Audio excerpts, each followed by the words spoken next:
Hello guys. कल हम लोग डीसी मशीन में use the method of armature reaction पढ़े थे। तो आर्मेचर रिएक्शन को कम कैसे किया जाए, तो हम मेथड पढ़े थे। तो आज हम लोग, अगर आपको मेरी वीडियो पसंद आ रही हो, पढ़ाने का तरीका अच्छा लग रहा हो, तो एक बार लाइक और सब्सक्राइब कर दीजिएगा और अपने दोस्तों के साथ शेयर कर दीजिएगा।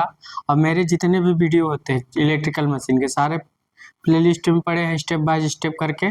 तो सारे स्टेप बाय स्टेप करके आपके वीडियो पड़े हैं। तो आप लोग डिजिटल इलेक्ट्रॉनिक्स के अलग, इलेक्ट्रिकल मशीन का अलग, तो आपको सारे मशीन के जितने कंटेंट है सबको मिलते जाएंगे। अब देखते हैं, अब हम लोग थोड़ा सा चढ़ते हैं। अब आप आगे हम लोग पढ़ते हैं calculation of ampere turn. Calculation of ampere turn. Calculation of ampere turn.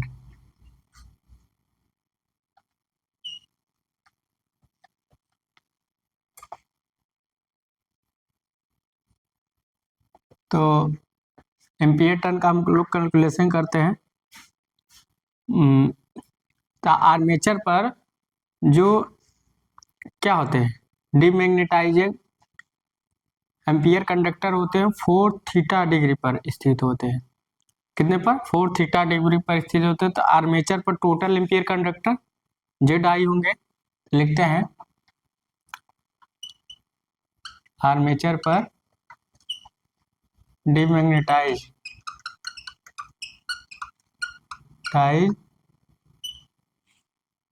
Ampere conductor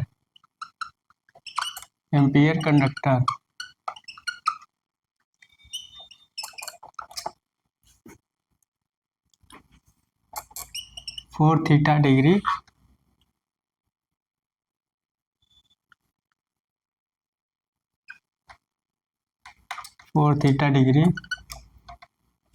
पर स्थित होते हैं। तो होते हाँ। तो टोटल एम्पियर आर्मेचर पर टोटल एम्पियर कंडक्टर लिखेंगे। आर्मेचर पर टोटल एम्पियर कंडक्टर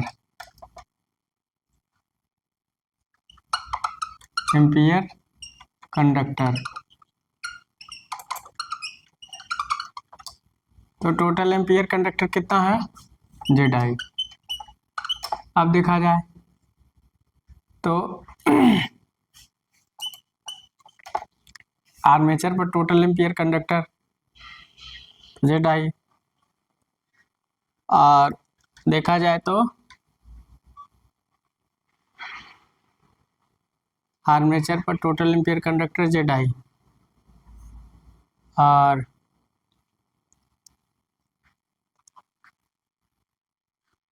आर्मेचर पर टोटल एम्पियर कंडक्टर जेड आई, जो कि 360 डिग्री पर स्थित होते हैं।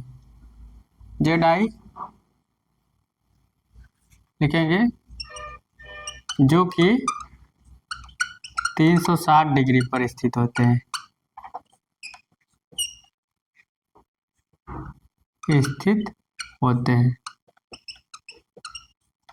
तो आर्मेचर पर demagnetising ampere conductor 4 theta degree पर स्थित होते हैं। तो आर्मेचर पर टोटल एम्पियर कंडक्टर जेड आई होता है, तो जो कि 360 डिग्री पर स्थित होते हैं। अब कैलकुलेशन ऑफ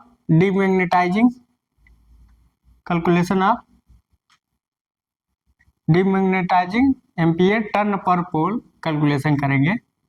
लिखेंगे डीमैग्नेटाइजिंग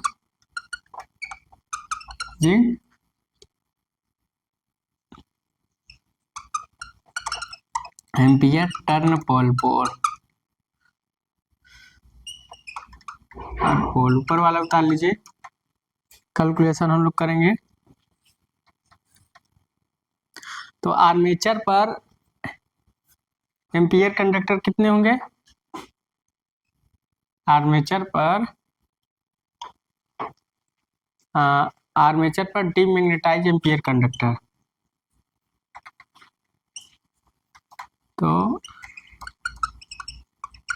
आर्मेचर पर डिमैग्नेटाइज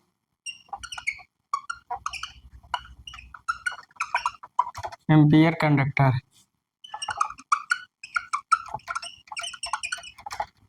आर्मेचर पर डिमैग्नेटाइज एम्पियर कंडक्टर।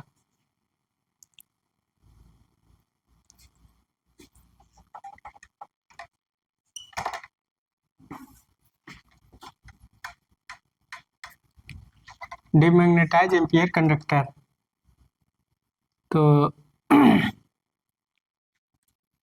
कितना है, क्या लिखेंगे, जेड आई ऊपर वाला आप लोग उतार लीजिए 360,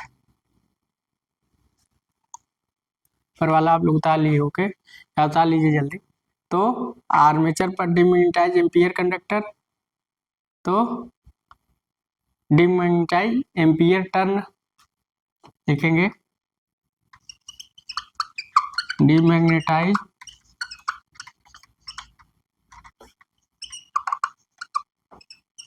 ampere turn, demagnetise ampere turn कितना होगा,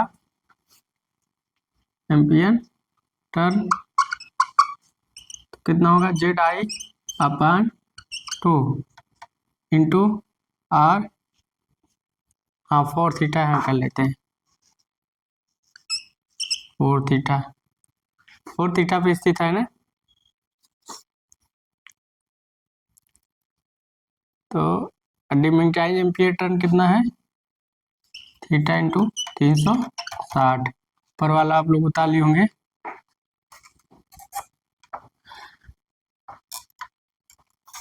अब डिमैग्नेटाइज एम्पियर टर्न तो लिखेंगे डिमैग्नेटाइज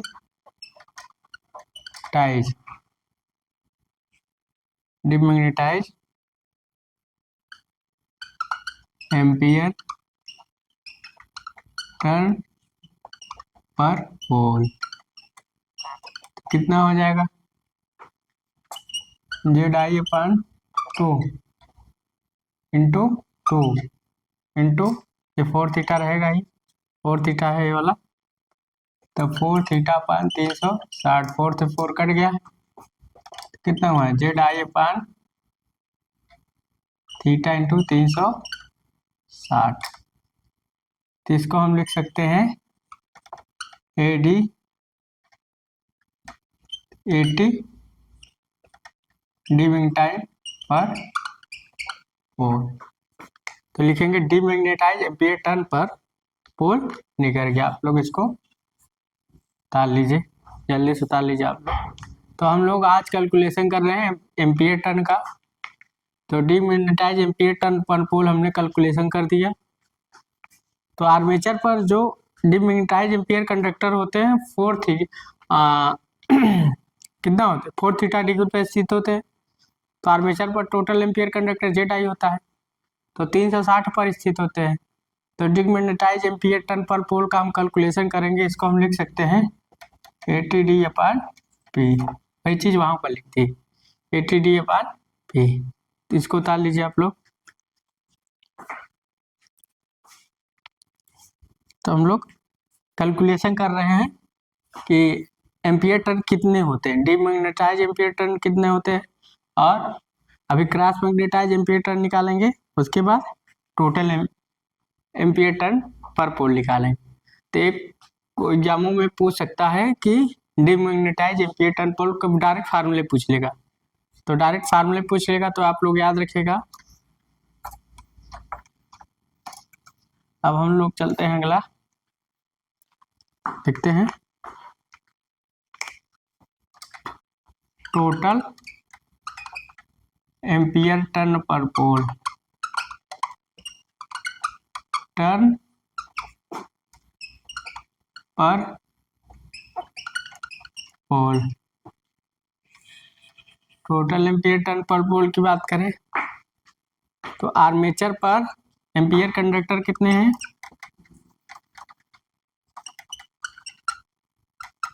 आर्मेचर पर एम्पियर कंडक्टर, आर्मेचर पर एम्पियर कंडक्टर कितने हैं, जेड आई। आर्मेचर पर एम्पियर टर्न कितने हैं, आर्मेचर पर आर्मेचर और एम्पियर टर्न,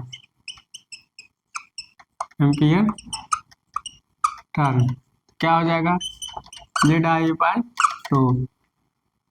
तो क्या लिखेंगे, आर्मेचर और एम्पियर टर्न पर पोल, आर्मेचर ऑन एम्पियर टर्न पर पोल, क्या हो जाएगा, जेड आई अपान 2p। ये फार्मूला हो गया, या इसको हम इतना लिख सकते हैं 80t अपान p। तो टोटल एम्पियर टर्न पर पोल, तो जेड आई अपान 2p, ये फार्मूला हो गया। ये आपका फार्मूला हो गया। ऊपर वाला भी लिख लीजिए, ऊपर वाला आप लोग उतार लिए होंगे, डिमैग्नेटाइज एम्पियर टर्न पर पोल। और तो कितना होता है, Z I upon theta upon 360 डिमैग्नेटाइज का होता है, और टोटल एम्पियर टर्न पर पोल का कितना होता है, जेड आई अपन 2p। तो इसको आप लोग उतार लीजिए।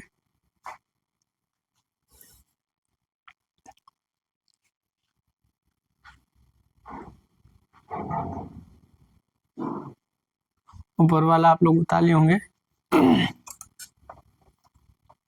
अब हम क्रॉस मैग्नेटाइजिंग का पढ़ेंगे थोड़ा सा, देखिए कि क्रॉस मैग्नेटाइजिंग क्या होता है।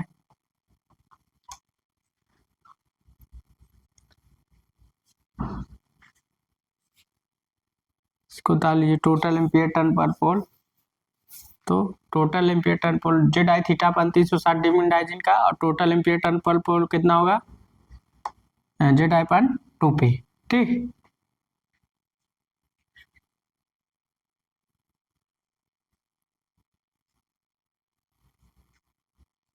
तो armature ampere conductor Z I, तो total armature on ampere turn पर पोल कितना होगा, जेड आई अपन 2p। अब आगे चलते हैं, और लिखते क्या है, क्रॉस मैग्नेटाइजिंग।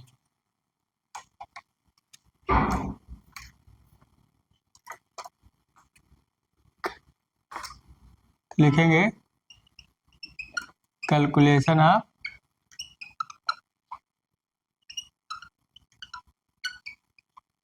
क्रॉस मैग्नेटाइज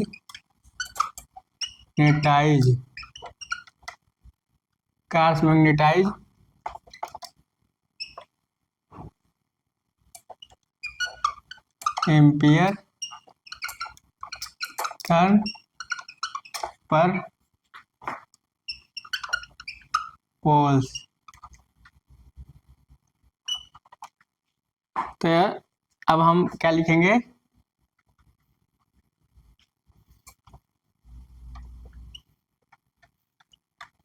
तो लिखेंगे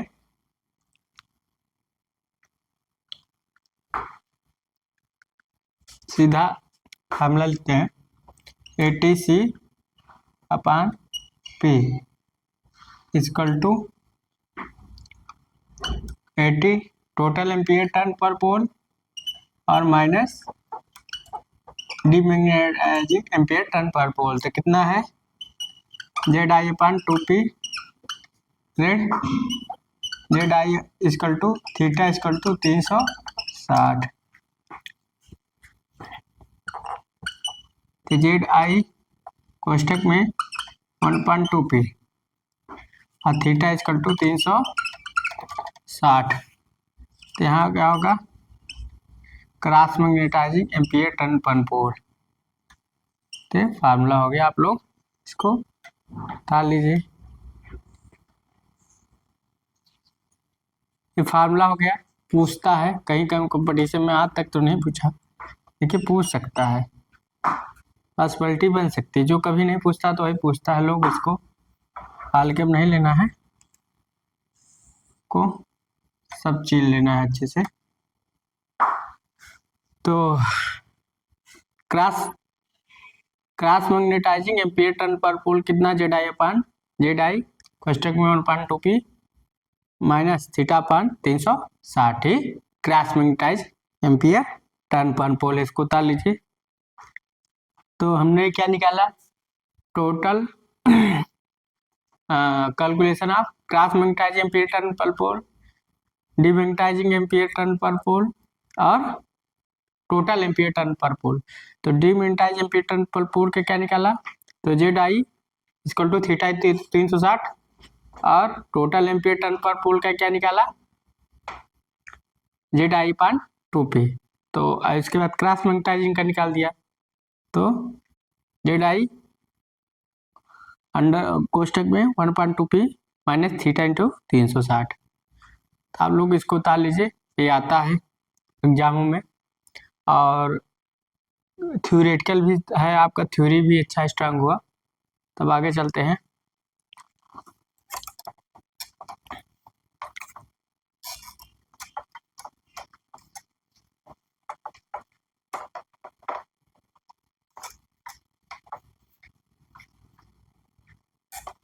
अब हम लोग चलते हैं extra ampere turn, calculation of extra ampere turn. Calculation of extra ampere turn,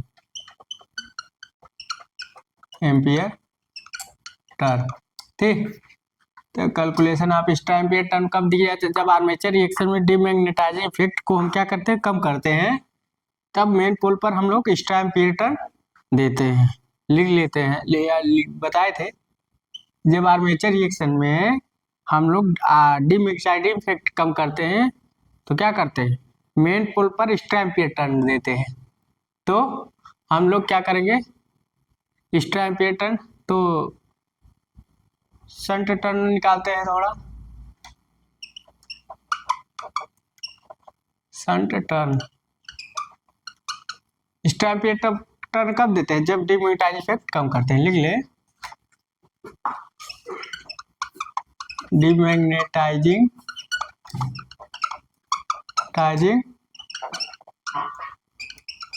effect को कम करने के लिए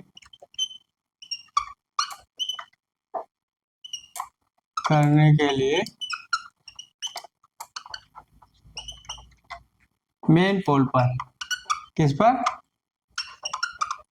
मेन पोल पर क्या होता है, एक्स्ट्रा एम्पीयर टर्न दिए जाते हैं। एम्पीयर टर्न दिए जाते हैं, ठीक।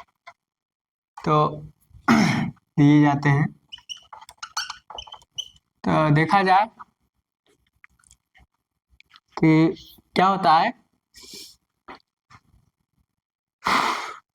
अब शंट टर्न का अगर हम निकाल लें, शंट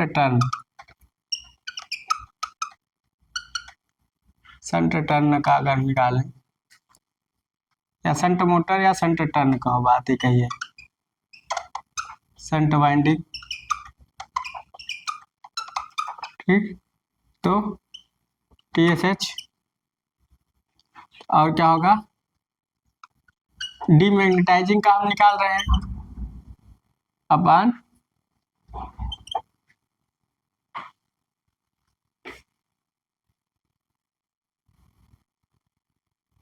ISH इंटू लेमडा। और सीरीज टर्न का निकाले तो सीरीज टर्न का TSE और डीमैग्नेटाइजिंग टर्न पर पोल ISE इंटू लेमडा। आप लोग इसको उतार लीजिए।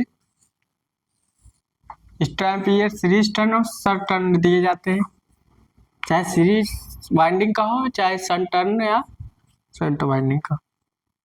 तब हम ऐसे कंपनसेटिंग वाइंडिंग का भी निकाल सकते हैं।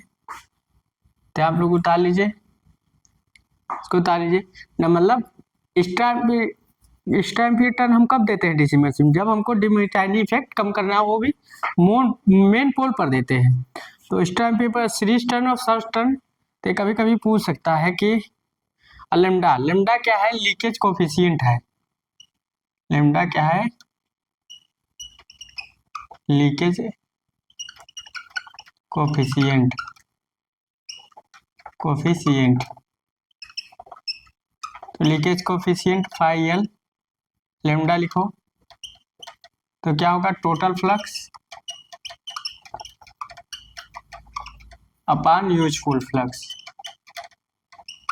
Full flux.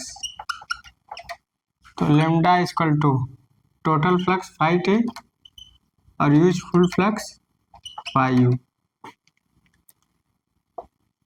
ये भी फार्मूला निकल गया, वो भी फार्मूला निकल गया, आप लोग लिख लीजिए।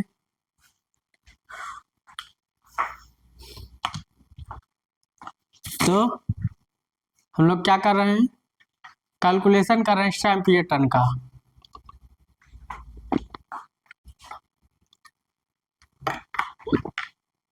कल जब आप लोग किताब पढ़ें तो ये लोग कभी ना कह सके कि आप लोग नहीं ये चीज बताया नहीं गया है। हम चाहते जो लोग आप पढ़ें वो अच्छे से पढ़ें और सॉलिड पढ़ें, आपको ये ना लगे कि नहीं बताया नहीं गया, बताया जाना चाहिए था। तो आप लोग को घबराना नहीं है, हम लोग अच्छे से पढ़ के चलना है, इसीलिए हम लोग आप लोगों को लिखवा दे रहे हैं, अच्छे से मेहनत करना है। तो TSH/ADP upon ISH into lambda उतार लीजिए आप लोग।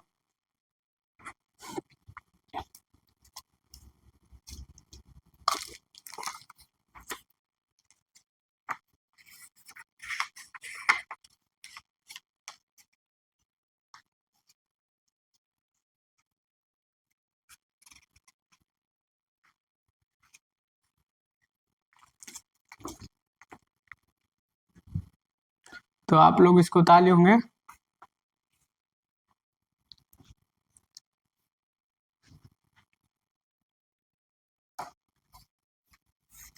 अब आगे चलते हैं, इसको देखते हैं।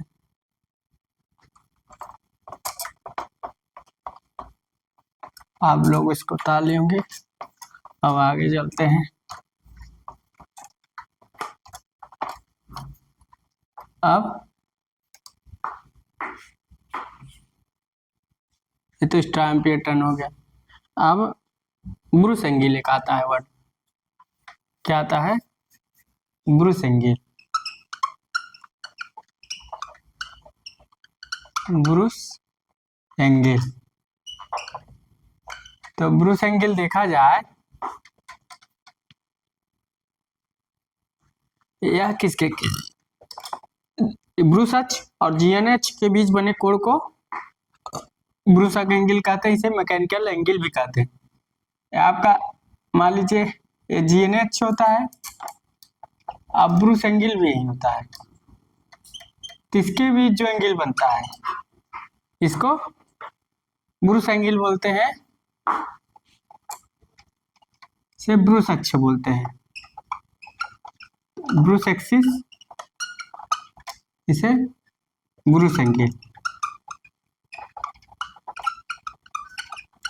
तो लिखा जाए ये क्या लिख सकते हैं, GNA एक्सिस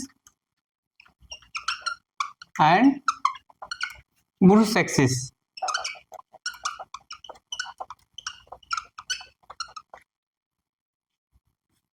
इसके बीच बने कोण को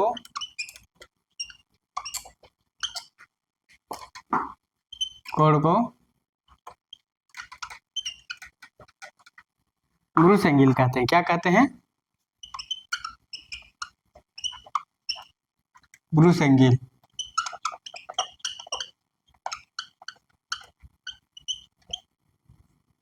ब्रूस एंगल या मैकेनिकल एंगल, या मैकेनिकल एंगल, एंगल कहते हैं।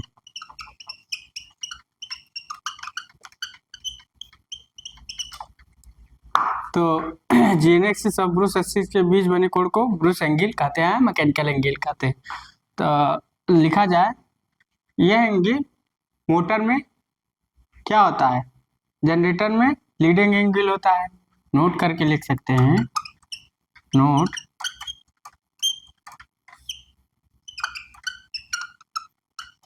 ब्रूस एंगल जनरेटर में क्या होता है, लीडिंग एंगल होता है।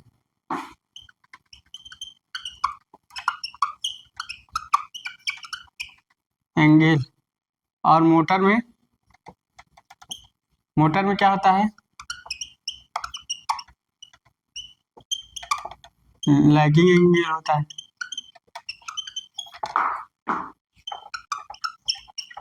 Angle,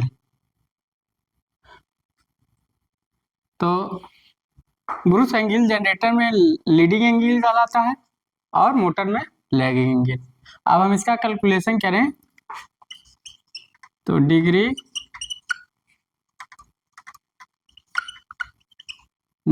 in mechanical angle, degree in mechanical angle और डिग्री इन इलेक्ट्रिकल एंगल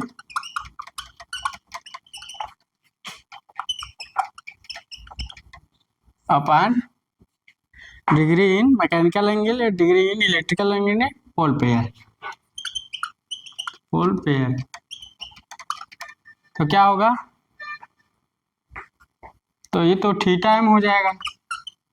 अब पोल पेयर को हम p/2 लिख सकते हैं और ये थीटा ई हो जाएगा, ई p/2, तो 2 ऊपर चला जाएगा, p बचेगा। तो आपका ये फार्मूला आ गया। ये पूछता है, इस पर न्यूमेरिकल भी पूछ ले।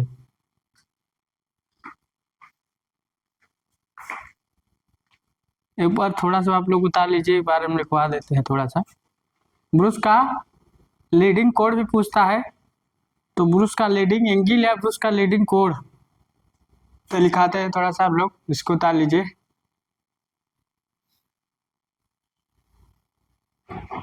तो जीएनएच और ब्रूस अक्ष के बीच जो एंगल बनता है उसे ब्रूस एंगल या मैकेनिकल एंगल बोलते हैं। तो यह ब्रूस एंगल क्या होता है, जनरेटर में लीडिंग एंगल कहलाता है और मोटर में लैगिंग एंगल कहलाता है।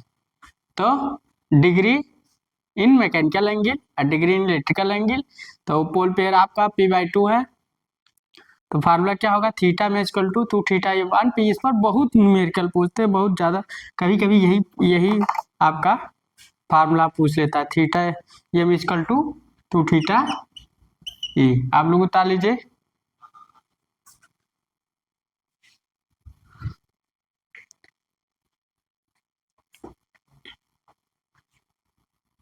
तो ब्रूस अच्छे,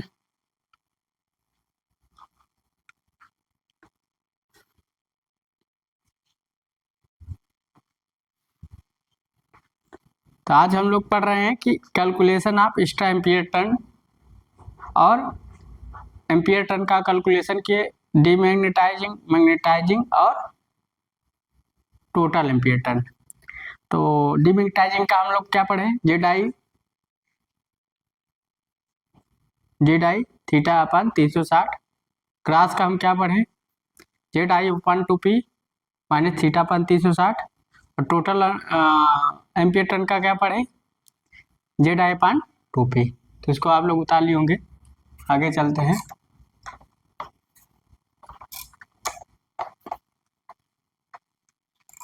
ये हर जगह पूछता है, इसलिए हमको अभी, अब हम लोग ब्रूस का लीडिंग एंगल अगर कहीं पूछ लिया तो कैसे निकालोगे, लिखेंगे ब्रूस का लीडिंग एंगल, ब्रूस का लीडिंग एंगल, क्या लीडिंग एंगल आप ब्रूस लिखो, इंग्लिश में भी लिख लिया जाता है, लीडिंग एंगल ऑफ ब्रश। तो लीडिंग एंगल ऑफ ब्रश तो ब्रूस का लीडिंग एंगल हम लोग क्या करेंगे, कितना होता है, थीटा लिखेंगे। ये डायरेक्ट फार्मूला है, एस बी अपान एस टी इंटू 360। तो इस फार्मूले को उतार लीजिए।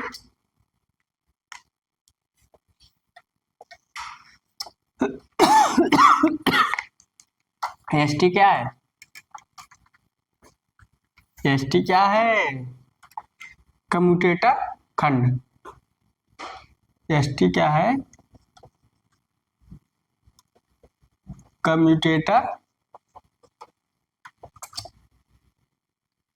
Commutator segment. ठीक, एस टी कम्यूटेटर सेगमेंट है।